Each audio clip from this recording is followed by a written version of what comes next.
Thank you, Mr. Speaker. I would just like to ask, after your finding there that individuals who are found to have made unwelcome remarks should apologise, why it is that when an opposition member found that you had called me a stupid woman, you did not apologise in this chamber? No. I'll deal with the point.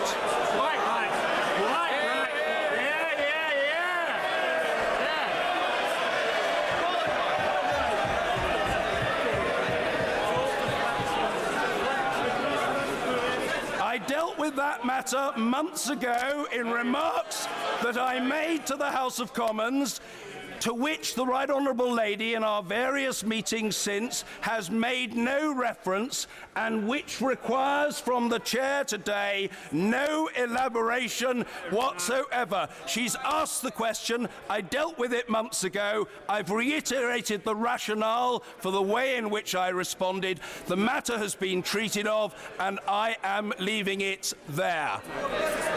And if there are a point of order, Anna Soubry. Thank you very much, Mr. Speaker. With great respect to the Chair, I have to say this. If it was one of my male colleagues on this side of the House that had used that expression against a woman on the front bench on the opposition, then you, sir, would take action immediately. This is not... Please, would you deal with it, as you often do, Mr. Speaker, in a fair way, but also from the point of view of women in this House who are fed up over decades of being abused by men? Very happy. I'm very happy to deal with it. The Right Honourable Lady is absolutely right to say that if I witnessed an instance of the kind that has just been alleged, I would deprecate it unreservedly. It's no good people shaking their heads. I received assent to the proposition, which I think would command widespread assent, simply and logically, that I cannot be expected to deprecate the behaviour of an individual which I did not witness.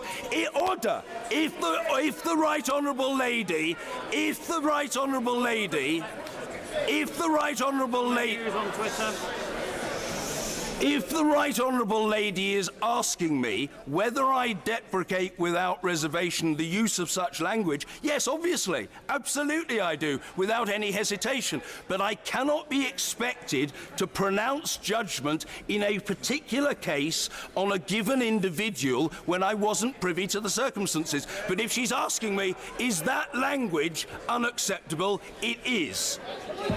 No, she's... Very well. Point of order, Anna Soubry.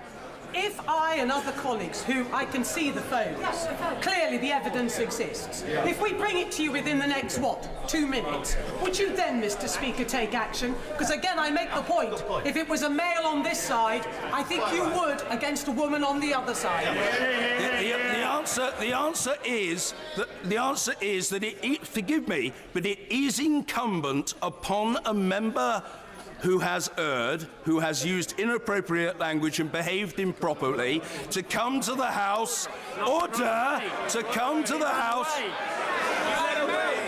It is incumbent upon that person, to recognise the misconduct and to apologise for it. If members produce what they regard as evidence, of course it is order. If members produce what they regard as evidence, it is order. If members produce what they... I'm in the middle of... No, what I say to the honourable gentleman, the member for Braintree, is please have the courtesy to allow me to respond to the Right Honourable Lady's point of order. If evidence is produced, it will be considered, and I will take professional advice, as fair-minded people would expect me to do. Point of order, Vicky Ford.